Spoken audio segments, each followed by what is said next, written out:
O que Flávio aconteceu? Bolsonaro postou nas redes sociais que está todo mundo querendo vencer a discussão, mas o que precisamos é ganhar a eleição.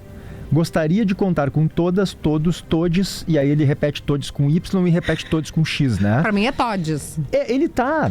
Com sede. Irônia, não é possível que alguém acredite que o Flávio Bolsonaro se converteu e agora usa a linguagem neutra como parte do seu vocabulário. Isso não faz o menor sentido. Ele estava fazendo uma ironia. É claro, né? É evidente que ele está fazendo uma ironia. Mas é bom explicar. Mas o que ele está se referindo, e aqui eu acho interessante, ele está dizendo, ele está se referindo diretamente, quando ele fala que está todo mundo querendo vencer a discussão, me parece claro que ele está se referindo justamente a isso que a Kelly dizia, né, Gabriel?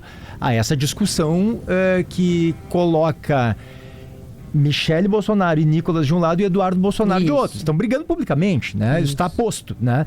Então ele está dizendo assim, o que a gente precisa é ganhar a eleição, não vencer a discussão. Gostaria de contar com todas, todos, todes, todes e todes e tal. E faz um deboche relacionado a isso. O que me parece interessante é que o Flávio Bolsonaro, não sei se vocês concordam, essa é uma postura diferente da que o do pai dele adotava, né?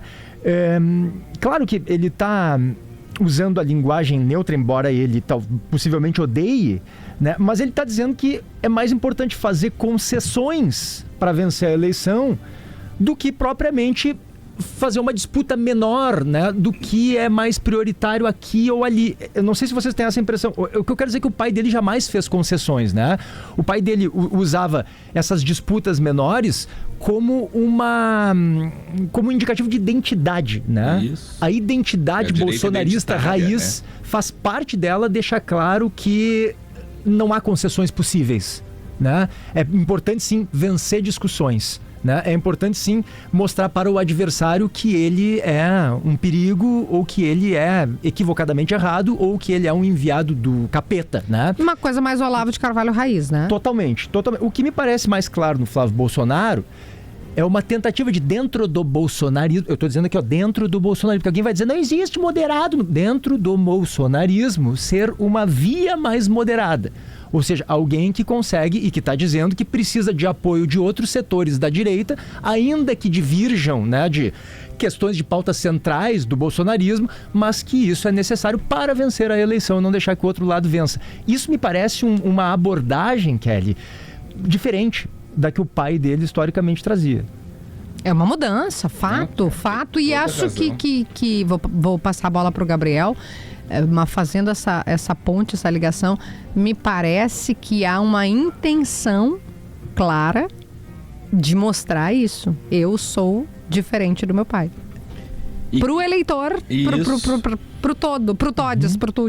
Porque para quem tá em Brasília, para quem cobre Brasília, isso já é um fato consumado há muito tempo. O Flávio sempre foi o mais moderado dos Bolsonaro, né? Não à toa foi o escolhido também para disputar uma vaga no Senado, venceu. O Senado é uma casa que exige moderação, não poderia, tanto que a gente vê os senadores que são eleitos com um discurso mais errático, né, mais dramático, eles normalmente acabam ficando isolados ali no Senado, que é a casa alta, a casa dos governadores, né, onde governadores vão para se aposentar e tal.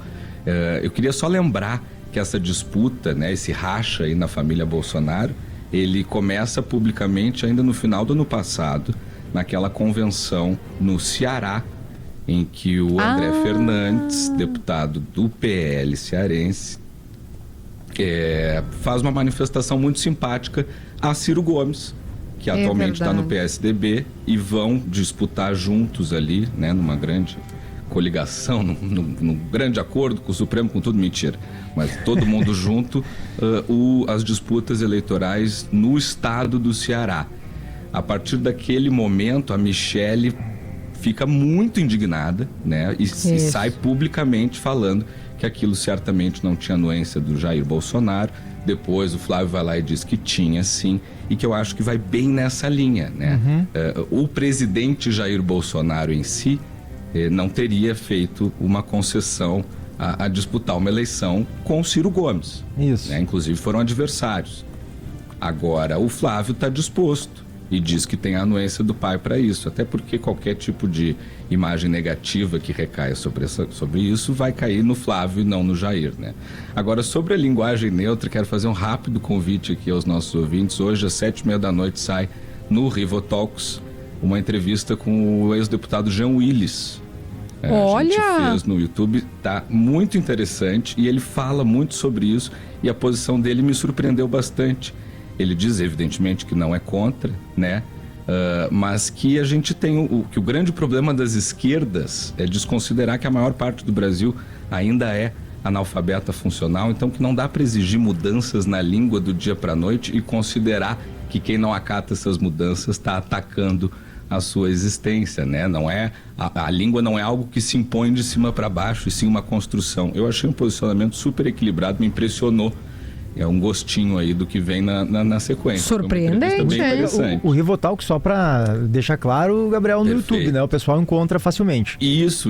Procura no YouTube Rivonews e aí hoje, 7h30 da noite, sai essa edição do Rivotalks com o Jean Willis. Caberia outro programa só pra gente falar disso, e o programa está acabando, queria dizer isso, mas só pra gente falar desse ponto que o Jean Willis trouxe, que é um ponto que o PG trouxe semana passada. Vou fazer a conexão, PG, que é com a questão da escola de samba do Lula, e não é do Lula, né, gente? Desculpa, o desfile que homenageou o Lula, e que teve uma arrogância do ponto de vista, né, de desprezar evangélico, de colocar todo mundo dentro de uma lata. A gente não é burro, a gente entendeu qual é a metáfora e qual é a crítica. Mas, do ponto de vista, não parece inteligente. E olha o que o Jean está trazendo aqui, e nós assistiremos a entrevista. É importante a gente entender, e aí precisa ir para a rua, né? A gente precisa ir para a comunidade, não é ficar dando sermão de ambiente de elite, né? Como a gente diz, a esquerda Leblon. É preciso conhecer a realidade. É muito parecido com a perspectiva que o PG trouxe para a gente, de que esta arrogância afasta. E para alguém que está ali, que ganhou a eleição, né?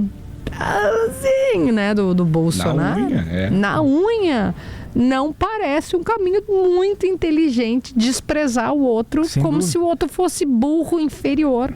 Que é aquilo que a gente já falado semana passada, de fato, né? Que a teoria do reconhecimento famosa, né, Gabriel? Que diz que para um grupo aceitar discutir ideias, então para ele topar entrar no debate, a primeira coisa que precisa é ele se sentir reconhecido como digno. Isso.